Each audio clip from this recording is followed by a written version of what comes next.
So this video is going to be slightly different because while I'm going to be painting up my Gene Stealer Hypermorph Aberrant, I'm also going to be sharing some reasons why you might not want to get into commission painting. That the entirety of the cosmos is accessible to each and every individual's mind, connecting to the great mind, the great spirit.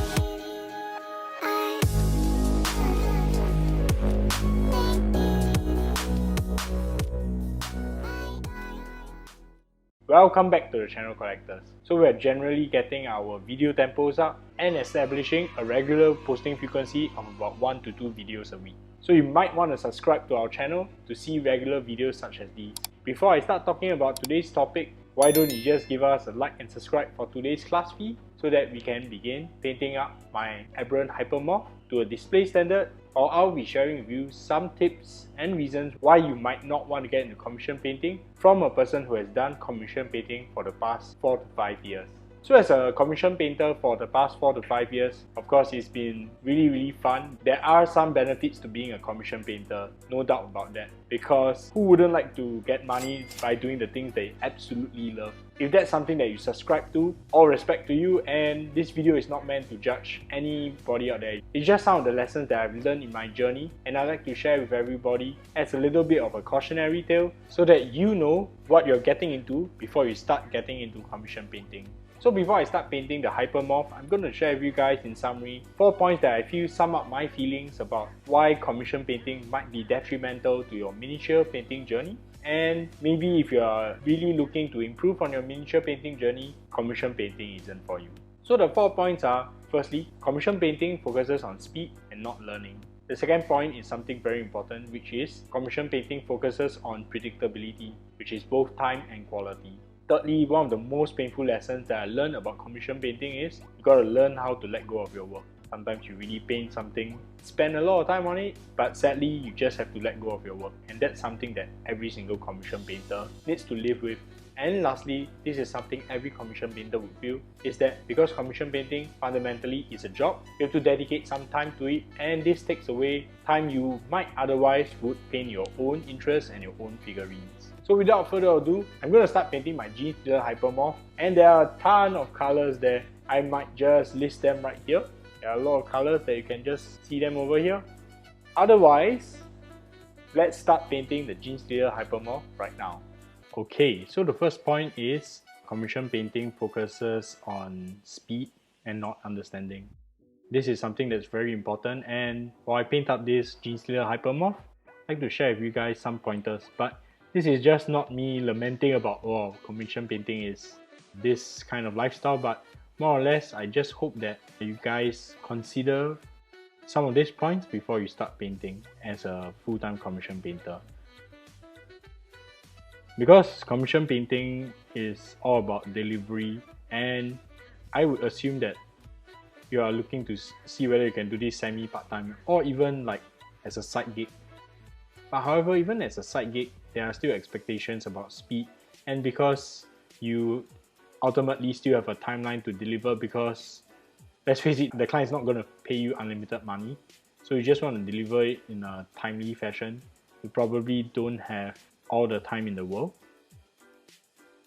and sometimes I feel that this would really affect the understanding about painting. I felt that as a miniature painter, I kind of stagnated along the way because I focused on commissions, and because I focused on commissions, I stopped trying to think and trying to understand more about the lighting source. And very fortunately, I kind of just had the opportunity to spend a little bit more time and just took myself out of commission painting for a little while. And through my journey of just not doing commissions for a while, I realized that there were a lot more to learn in miniature painting rather than just trying to achieve the best effects in the shortest amount of time. That's what I meant when I said that commission painting really doesn't focus on learning. And right here, I'm developing my own color scheme here. This color scheme is something that I developed on the spot, and I really enjoyed doing these developmental things. And when you're doing commission paintings, more often than not, you wouldn't have the time to just sit back and enjoy and just experiment around, because you're just going to have to execute something that the client wants.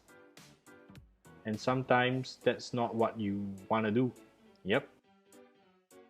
So as you can see on the painting side of the video here, what you can see is that I am blocking in the shadows, blocking in the lights, learning a lot about what I've done from the tile pathfinders and the neophytes in the previous videos. If you haven't checked out that video, you might want to check it out next. So the next point that I want to talk about is commission painting focuses a lot about predictability. What happens with predictability? As covered in the previous point also, you don't have time to really go experiment and learn. And well, I would say that this second point is kind of like a build up of the first point, because you are expected to deliver a similar quality even though you have improved over time. And that's something that I feel could be detrimental to like your learning journey. Unless you are looking for very high-end commissions and you have clients that are willing to really understand and allow your learning journey, which doesn't come very often. For me, I'm just very fortunate to have some clients that just allow me to do everything that I like to do, and that is something that I'm very thankful about in my commission painting journey. So if you're ever thinking about commissioning somebody, just remember commission painters are also humans, and just let them, well, experiment and try sometimes. You never know what you might get out of the process, because, well, commission painting can be seen as a service, but you must also remember there's also some degree of art involved in the painting process. Therefore, yeah, a little bit of empathy goes a long way. So as you can see on the painting side of things, after I blocked out the shadows, I started blocking in the highlights. When I'm blocking in the highlights, I'm also really thinking about like simplifying the shapes, as I mentioned in the previous neophyte video where I referenced a lot on illustration channels such as Cynics, where, well, you just have to distill everything down to about 2 to 3 values. And when I distill this hypermorph down to 2 to 3 values, I really start to see a lot of shapes that I would have otherwise missed out. And yeah, that's the thing, because when I'm painting this model, remember, commission painting focuses on predictability. For me, painting is a everlasting journey, and you keep learning new stuff and you always improve on the next model.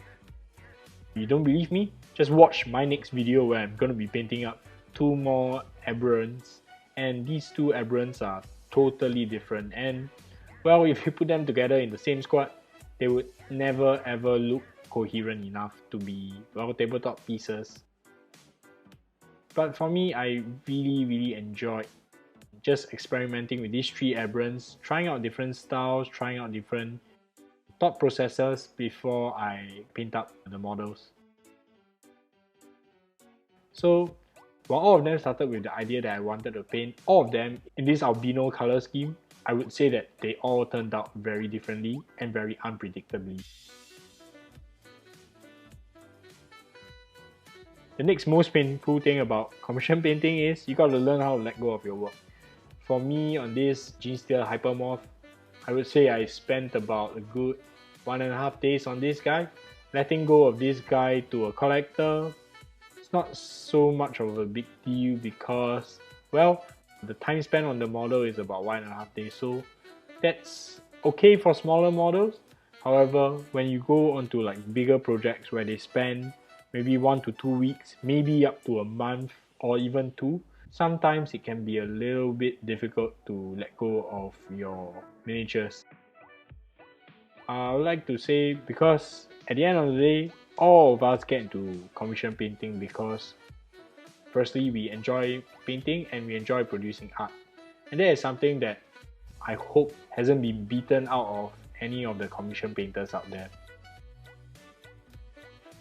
However, sometimes when you just have to let go of your work, this has to be a pretty painful process, because all you're left with is a bit of photographs, maybe some videos, and the commission fee, and that's about it. And that's something that sometimes no amount of money can replace. So to me, that was one of the most painful lessons that I've learned while commission painting. Anyways, I'm going to jump back and forth talking about the paint job right here, because if you can see, we are going to be painting up the gold banner on this hypermorph. So this non-metallic gold icon here, when I'm painting non-metallic metal gold, I always approach it with the same style. Where the light is approaching, I tend to have more yellow lights, and where the reflected lights are, I tend to add in a little redder shadows and a little bit of orange reflected light.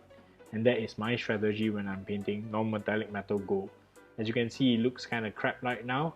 However, you just need to keep persevering and going, and you will see that this non-metallic metal surface would look really shine in just a little bit. Yep, so this is me sharing about just letting my work go. I would like to share that my most painful work that I had to let go was Borati. I think you can still see it on my Facebook cover. I painted it a couple of years ago and I really enjoyed painting it. The client really gave me freedom to design my work, and yeah, I still remember the client taking it out of the studio that very day. And the last point I'd like to add is time is a very valuable asset, and time is the resource that all commission painters have to work by. And because, let's face it, if you can finish a commission versus painting your own figures, I would say most painters would rather finish their commissions rather than to focus on their own figures. As a result, sometimes you have to choose one or the other, and very often or not, you don't get to paint your own figures. Why I'm doing this video now is because before this Aberrants, I haven't been painting my own figures for a little while. And while painting the Aberrants, these are some of the thoughts and feelings that have come up while I was painting the Aberrants, and I'd like to share it with the viewers and the Kolectiv community who are watching out there. And yeah, I'd like to say thank you for supporting me all this time. For me, because I haven't been really painting my own figures, sometimes I just want to deliver the commission and I don't get to keep my figures, and I think that's something that you have to live with, and you will see your pile of shame just keep growing. However, you won't really get to see your painted minis go up. For me, I'm just really fortunate because I do have a cabinet full of my own painted minis in the studio, and that's something that I'm really proud of, because years down the road I can see how much I've improved. However, with commission painting, I've really seen those very hardcore commission painters that hardly keep any of their work and all they have is photographs. And that's sometimes, in my opinion, kind of tough to live with, because I do get a lot of lessons when I look back at my own work. But of course, I speak from a position of privilege, and yeah. The thing is, when you paint your own figures, you just have to be prepared that your income's going to take a hit. And that's something that you have to live with.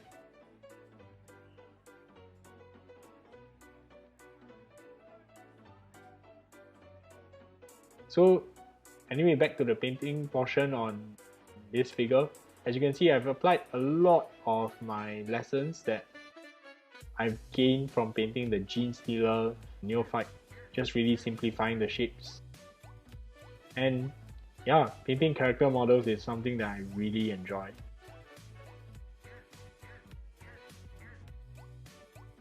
As you can see, it reflects in the quality. The Gene Stealer Neophyte kind of looks a bit basic.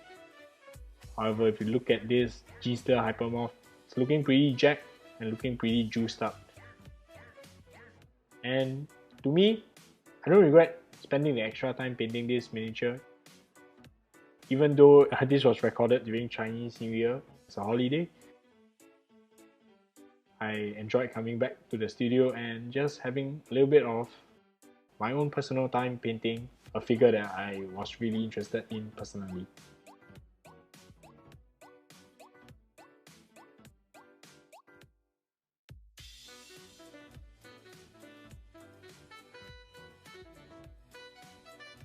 And there we have it. This is my Gene Stealer Hypermorph. I hope you learned something about my sharing, and yeah, if you'd like to see more of this stuff, let me know in the comments below.